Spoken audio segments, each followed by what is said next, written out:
नमस्कार शेतकरी मित्रांनो, मी सचिन मच्छिंद्र चोळके, राणा रस्तागाव चोळकेवाडी.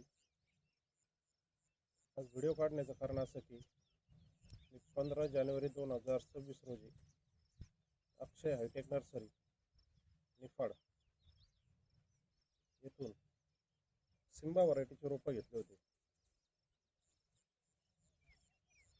रोपं व्यवस्थित आले, एकदम मस्त आले, क्वालिटी पण छान होती. त्यानंतर मी 16 तारखेला त्याची लागवड केली. लागवड केल्यानंतर 1-6 महिन्यानंतर ज्यावेळेस त्याला फळं दिसायला लागली, त्यावेळेस त्याचं थोडंसं मला बदल जाणवलं की रोपं साधारण वेगळे व्हरायटी ते दिसतात. पण म्हटलं रोपांची क्वालिटी चांगली आहे, ग्रोथ चांगली आहे, प्लॉट पण व्यवस्थित आहे, त्याच्यामुळे मी फारसं एवढं काही हे केलं नाही. पण ज्यावेळेस रोपं आपलं फळं काढणीला आली आणि व्यापारी ज्यावेळेस प्लॉटला फिरायला लागले, त्यावेळेस व्यापाऱ्यांचं असं म्हणणं आलं की साधारण ही सिंबा व्हरायटी नसून ही दुसरीच कुठली तरी व्हरायटी आहे. त्यानंतर माझ्या असं लक्षात आलं की आपल्याला साधारण नर्सरीतून रोपांबद्दल फसवण्यात आलेलं आहे.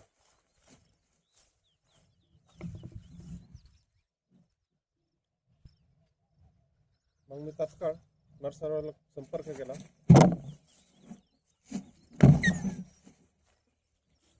संपर्क केल्यानंतर अक्षय गीते म्हणून त्यांचं नाव आहे. त्यांनी मला सांगितलं, साहेब जे मी रोपं दिले तुम्हाला सिंबा व्हरायटीचेच दिलेले आहे, त्यात कुठल्याही प्रकारची रोपाची फसवणूक नाही झाली.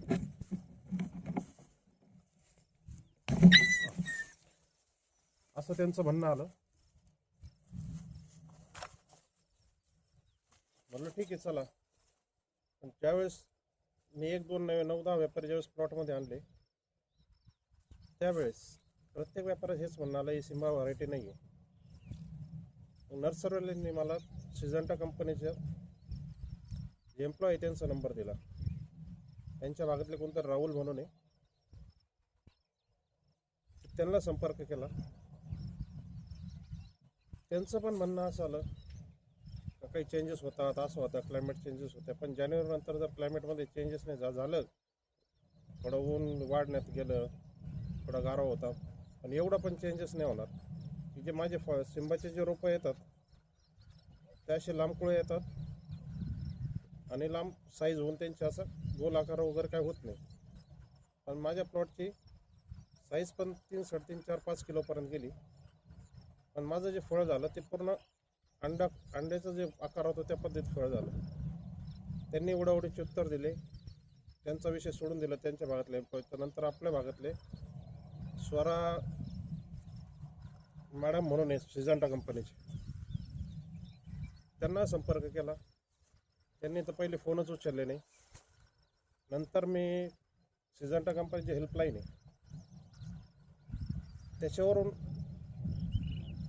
एक बाळासाहेब दामुटे म्हणून त्यांचा नंबर घेतला, त्यांना कॉल केला.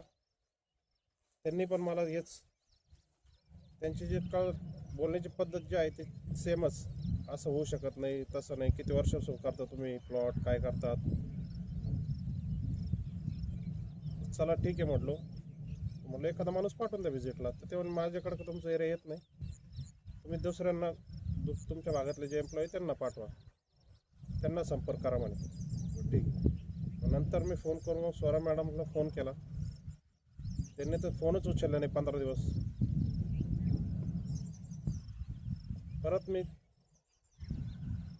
हेल्पलाईनला कॉन्टॅक्ट करून यांचे जे सगळ्यांचे हेड आहे त्यांना संपर्क केला. त्यांनी त्या स्वरा मॅडमला लाईनवरती घेतलं, फोनवरती, आणि सांगितलं हे शेतकऱ्याचा काय प्रॉब्लेम असेल ते तुम्ही सॉल्व्ह करा. तर त्या मॅडम बोलल्या ठीक आहे सर. मला पण बोललं ठीक आहे, तू उद्या माणूस येऊन जाईल तुमच्याकडे. तर मी 2 दिवस, त्यानंतर पण 2 दिवस वाट बघितली, फोन केला. त्यांनी राऊरीचे एक एम्प्लॉय त्यांना माझ्याकडे पाठवलं. मग त्यांनी मला फोन केला, मी तुमच्या प्लॉटला व्हिजिटला येतोय. ठीक आहे चला या साहेब म्हटलं, मी प्लॉट अजून हार्वेस्टिंग केलेलं नाही, तुमची वाट पाहता पाहता आता मला 70 दिवस होत आलेले. मग मी काय केलं, ते ज्यावेळेस आले माझ्याकडं, तर माझ्या चुलत बंधूंचा एक प्लॉट आहे सिंबाचा, त्यांची पण हार्वेस्टिंग झालेली नव्हती. मग त्या प्लॉटवरती त्यांना नेलं. त्यांना नेल्यानंतर त्यांना पूर्ण प्लॉट फिरवला, दाखवलं.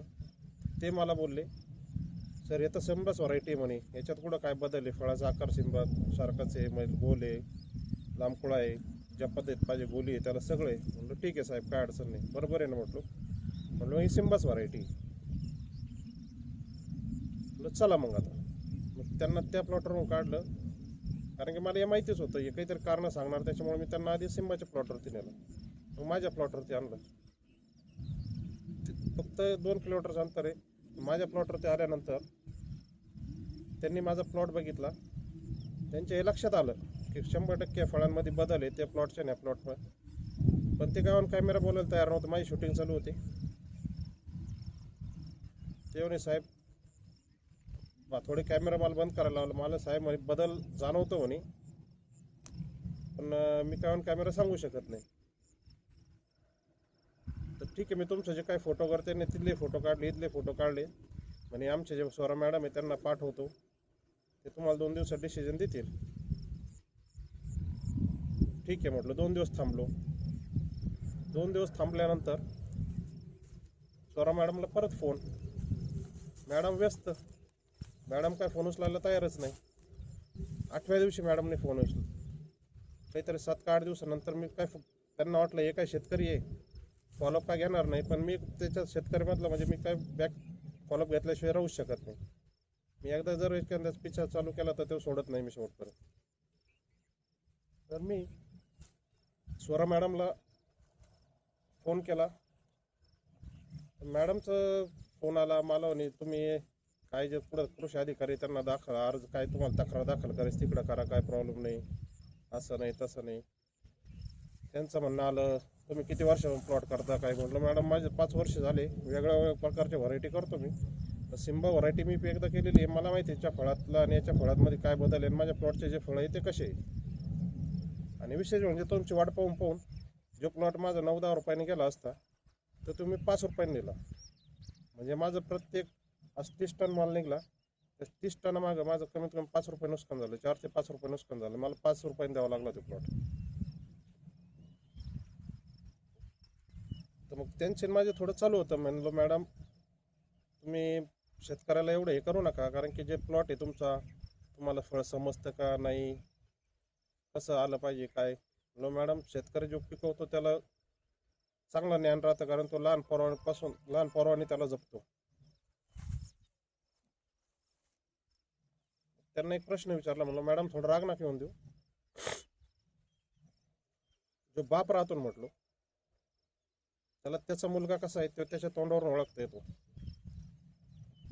तसं सगळे तुम्ही सिंबाचे जे एम्प्लॉय आहे ना, तुम्ही तुमचा मुलगा ओळखताच आला पाहिजे. तुम्हाला हे फळ आपलं कसं आहे, तुम्ही वेलावरून तर जाऊ दे, पण फळावरून तर तुमची व्हरायटी आहे का नाही ती ओळखता आली पाहिजे. तुम्ही एक तर नमुना असा भेटला मला, जो राहुल याचा निफाडचा तो एम्प्लॉय मला म्हणे तुम्हाला लई पुढपर्यंत जावं लागेल, तुम्हाला DNA टेस्ट करावं लागेल प्लॉटची. अरे म्हणलं माझी सगळी तयारी दादा, फक्त ये प्लॉटला व्हिजिट कर.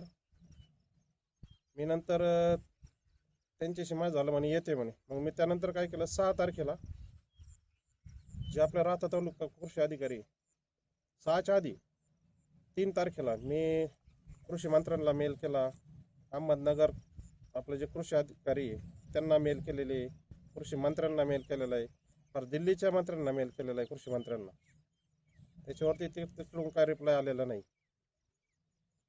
नंतर आपल्या 6 एप्रिलला मी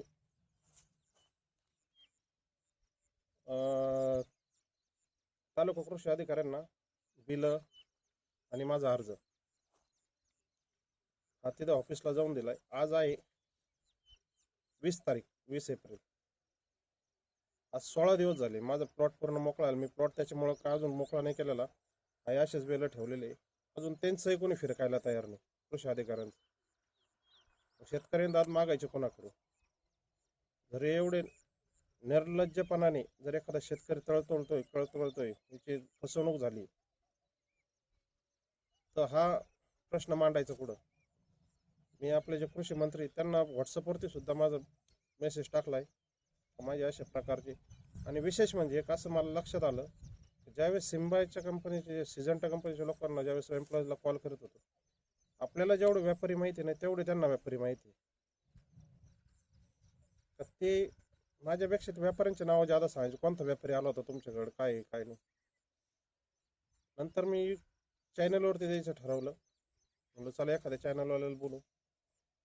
चॅनलवाल्यांचं पण म्हणणं आपण एकदा कंपनीत संपर्क करू, मग तुमची बातमी देऊ. मग मी त्यानंतर नर्सरीवाल्याला संपर्क केला. म्हणलं मी तर प्लॉट आता दिलेला आहे, जो काय आहे मागचा 2-4 टन माल शिल्लक होता, 3-4 टन माल असेल ते एका शेडमध्ये ठेवलेलं आहे, कमीत कमी हे तरी पाहून माझा काहीतरी प्लॉटचा निर्णय होईल. म्हणून तुम्ही जर चॅनलवाले बोलवले तर तुमच्यावर गुन्हा दाखल होईल, असं होईल तसं होईल. म्हणलं ठीक आहे का, गुन्हा दाखल, मी काय चोऱ्या नाही केलं. म्हणलं गुन्हा दाखल व्हायला झालं तर होऊ द्या.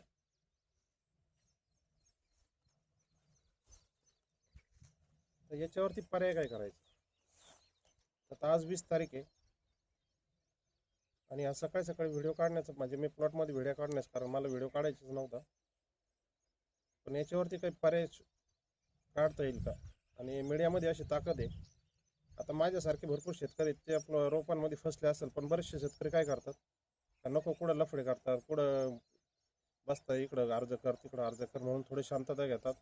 आल्या भावाने माल विकून टाकायचा काय. पण मी आल्या भावाचा विषय नाही, पण जी फसवणूक झाली त्याबद्दल मला जी तळतळ आहे.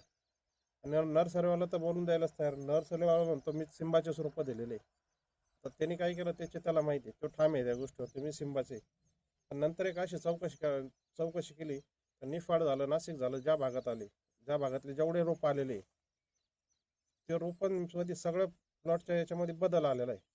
आता हे पंचनामा काय माझ्या झाडांच्या पानांचा करणार आहे का, कसं करणार आहे? आज 20 दिवस झाले, अजून कृषी अधिकारी आलेले नाही माझ्याकडं, ना ते स्वरा मॅडम आलेली आहे, ना कोणी त्यांचं जे मेन हेड आहे ते कुठं म्हणे मी याच्यात आहे म्हणे